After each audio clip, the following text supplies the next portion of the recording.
There appears to be some sort of a deal with Mexico. Former Nixon aide and Watergate figure John Dean is set to testify about the Mueller report. And how are the 2020 Dem candidates doing in Iowa? Team Rising is here. Chuck Rocha is the Democratic strategist, senior advisor for Bernie Sanders' campaign. And Liz Harrington is the RNC national spokeswoman. Welcome to you both. Great to see you both. Good morning. So, Liz, it looks like the president's gambit with Mexico actually paid off. It was addressed the other day about this deal after the president and Mexico signed an agreement.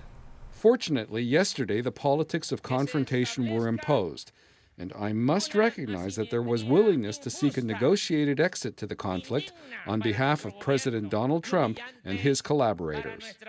Well, there's the Mexican president himself, who's basically saying that the president's strategy worked here, right? Yeah, absolutely. And imagine that the establishment was wrong once again, and President Trump was proven right. And the fact is, now you have Nancy Pelosi and Chuck Schumer mocking this deal when they are doing absolutely nothing to address this crisis on the border, when you have over 100,000 apprehensions that are 1,000% increase in 2 years. It's out of control. And for them to try to belittle this really great deal that only happened because of the president's leadership and the president threatening tariffs, it's absurd. That's one thing I'm curious, Chuck, for the Democratic response on this, because I truly don't understand how anybody could be okay with literally hundreds of thousands of people trafficking through Mexico who is doing nothing to stop them from coming to our border, all illegally. I am baffled by it. You should spend some time outside of Washington, D.C. then. Your response, the RNC's response, and President Trump's response reminds me of an old buddy of mine named Mudcat, who says if you lie long enough about having a horse, eventually somebody will buy you a saddle. The RNC and the president's been lying to the American public for a long time from somebody who grew up on the border, who was a Mexican, who was actually here, right? My grandparents came here undocumented. I now paid $100,000 in taxes this year. That's why our immigration system works. And what you see is a manufactured crisis from the RNC and the president on what's not really going on down there. What happened here is that you had tariffs going to be imposed, and you had Republicans in the Senate. Republicans care about two things. They care about getting votes and bullwinking the people, and also about money. And when you start messing with their money, with the donors, the RNC, and the donors were like, whoa, whoa, whoa, tariffs is how we make money. Y'all need to stop all this craziness. I mean, Liz, there was a backlash. I mean, you're attacking Democrats. It wasn't just Democrats who thought that this was a crazy gambit that they weren't okay with. Well, first of all, even Nancy Pelosi is saying this is actually a crisis now. Even she said, we never said it was manufactured, even though she did. But now they're admitting it is a crisis. So I would have you ask the Democrats there. And of course, Republicans do have varying, degrees of beliefs on if tariffs are good or bad. But the fact is, the president has very successfully used them as a negotiating tool. We've seen it with Canada. He got Trudeau back to the table to get the USMCA, which again is sitting, waiting for Democrats to have action on it. He's used it successfully with negotiations with the EU and, of course, China. And it worked again here. So maybe everyone should start paying attention to the tactics and listen to an outsider that's actually made deals in the real world. And look, it's getting results. Well, that's the thing, though, Chuck, is everybody agrees that this is a problem. I mean, 100,000 people, it is a crush on resources. Border Patrol has they literally have to take people and release them into the interior of the country. We have no detention facilities. Everybody agrees that the entire situation is a mess, and that Mexico, before this, is really not doing anything about it. And I don't understand. Look, Mexico is a close ally of ours, close trading partner. But what is wrong with putting pressure on Mexico to get them to actually do something to control their own border? We've spent a lot of our time as Americans trying to tell other countries how to do their own policies, while we're sitting at the border literally ripping babies away from mothers who are trying to flee from a place that's trying to do them harm. Well, Mexico's safe. They can stay in Mexico. Excuse me. The problem on the border is you're making it a political football. And because the Republicans can use it to scare middle America that there's brown people like me are coming in here to hurt you, that's what's wrong. No matter what the color of your skin is, this has all been stuff that's been made to try to get the base out. If we want to fix this problem, you got Democrats controlling the House, Republicans controlling the Senate. Let's get together and get it fixed. But the Republicans want to continue making a political football. I would also throw out there that there was a bipartisan comprehensive immigration reform that was never brought to a vote, even though it would have passed because Republicans did not want to deal with the problem at the time. So it's not like Democrats have been absent on trying to figure out what to do with the undocumented population and what to do with It's a bipartisan failure for decades. A wall is not going to do anything. We've got another move big on. happening, though, on the Hill today. John Dean, of course, former White House counsel for Richard Nixon, very involved in the whole Watergate situation there, is going to be testifying on the Hill, Liz, about the contents of the Mueller report. Do you think that this, Democrats are obviously taking the tactic of trying to sort of lay out what's in the Mueller report, since people are mostly not going to read it. Do you think that this is a smart approach for them?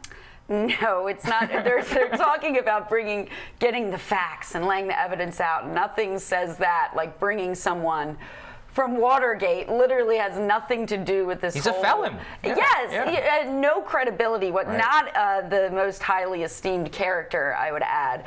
What does this have to do with anything? Okay, let's talk about what's in the Mueller report.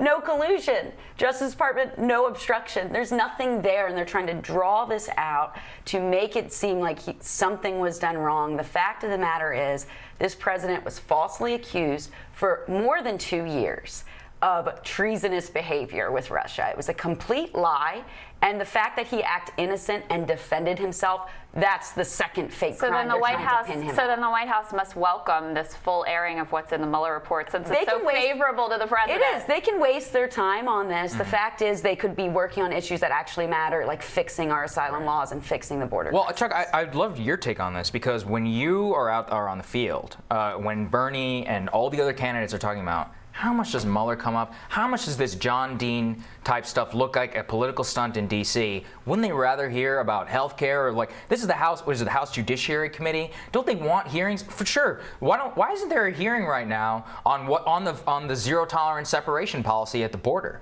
and preparations for that weren't made, right? You make a good point. And Yeah. when we travel around the country and we talk to people, impeachment, the Mueller report's not the first thing on the Americans' mind. Americans want to know what their president's doing for them. They want to know what the Congress is doing for them. But I would remind you, as somebody who doesn't do policy, admittedly don't do policy, my accent would tell you that in 2 seconds, but somebody who is really good at doing politics, I will tell you that there's a Democratic primary going on right now. And the Democratic primary, much like the Donald Trump primary, was elected by the base of your party. 45% of Democrats don't vote in the primary. 60% of Republicans don't vote in their own primaries. It's just the base votes. It's just what it is, right? So you have us, a lot of us, throwing red meat to that base just like the Republicans did. And neither one of us are obscure about either one of those. We both are guilty of that. But what you have is Nancy Pelosi trying to walk a really fine line in Congress, because she knows that impeachment is probably not the best thing to do right now heading into an election. But she has to appease part of her party and her caucus and the base. And so you see what you're seeing now, which could air some things, maybe not. I think that there should be all investigations on any amount of what's happening, what's going on. I want my tax dollars that we talked about a while ago to be used for something smartly. Right. If that's a word. Let's talk about this Iowa poll, which is pretty interesting. We got the top 5 we can throw up there. Biden's still in the lead. He's taken a few point hit. Sanders, Warren, and Buttigieg basically in a 3-way tie. Warren and Buttigieg have jumped up in particular, and then Kamala Harris rounds out the top 5 there at 7%. Everybody else, I think, was under 5. Chuck, I know that you probably dug into this over the weekend. What were your kind of top line takeaways? What was interesting to you? There's less than 200,000 people that will actually caucus, right? So it's a really minute piece of this puzzle. The other thing you need to remember for all you folks scoring at home is you need 15% to be viable. I can get down in the weeds on this with Crystal all day long, but if you're not at 15%, you're not viable. That means if your candidate, when you walk into a caucus, is at 12%, you literally have to move your votes to somebody else. So watch the numbers as we move into the late summer, early spring, on who's teetering around that viability number. Bernie Sanders' number will continue to go up a little bit. Biden's will come down, but there'll be somebody, a number 3, whether it's Elizabeth Warren, whether it's Mayor Pete, that will move up into that other category, which is, well, I'm not with him or I'm not with her, but I'm with the other. And if that gets to 15%, we've got a whole new battle in Iowa. I want to get Liz in here in a minute, but it looks to me from the outside that Warren is starting to eat away at Sanders' support, that she's sort of drawing away. I mean, is that something that you guys are seeing from the campaign? Look, she is moving up in the polls, and we love Elizabeth, and she does have a really good relationship with the senator. And I think that her getting out there with some aggressive policy ideas are very important to her constituency. I think what you have to watch with her is her burn rate on her money is so heavy right now. Can she sustain that? Does she have the infrastructure for that low dollar fundraising that's kept Bernie Sanders and our campaign alive, which is keeping a lot of other campaigns alive? This is a long slog that takes money, name ID, and organization. And when you run out of money, the other ones kind of fall to the wayside. Yeah. Liz, what did you make of this poll? I think it's interesting to look at Joe Biden. He's dropping, and also his favorability among Democrats in this poll dropped by about 10 points. I think that flip-flop on the Hyde Amendment, and after 40 years of saying, I'm not going to impose my beliefs on others, I'm not for taxpayer-funded abortion, even if I'm pro-choice, to throw that out the window and just to put your finger in the wind and see it's blowing far left shows an incredible amount of weakness. And I think it's the beginning and the end of his campaign. And that's the thing is, wow, that's a bold statement. So the Hyde Amendment thing you're saying is the beginning and end of his. But Liz, it's just emblematic of his shows- entire career, right? And it shows he has no core principles. It's not attractive to voters, and you're just moving to the left to try to win this nomination. We've seen it on the climate change proposal where he said he took it. It's based off the critical framework of the Green New Deal. Yeah. I mean, he's moving so far to the left. Who are you? And you're throwing out your core beliefs that he spoke not long ago with supposed conviction about this life issue.